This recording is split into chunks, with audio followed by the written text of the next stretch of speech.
สบาย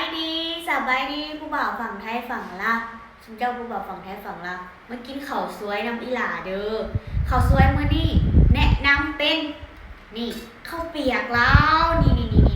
ข้าวเปียกลาวนี่เห็นบ่นี่น่ากินบ่แล้วก็มีผักข้างเคียงมาเนาะอันนี้ผักอีหยังก็หอมลาบอยู่ลาวเอิ้นหอมลาบแต่ว่าอยู่ไทยบ่แน่ใจว่าเพิ่นเอิ้นอีหยังนั่นน่ะอันนี้มันสลัดลาวเด้อแล้วก็มีอันนี้มีลูกชิ้นนำเด้อลูกชิ้นคือตอนใหญ่เองน้อยหมูเจ้า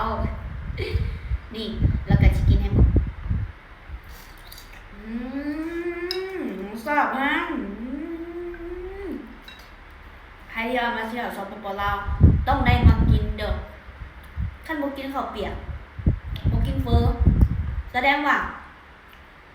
บ่ได้มาสปป.ลาวใครยังบ่ได้กินข้าวมากินน้ำมันหลาเด้อ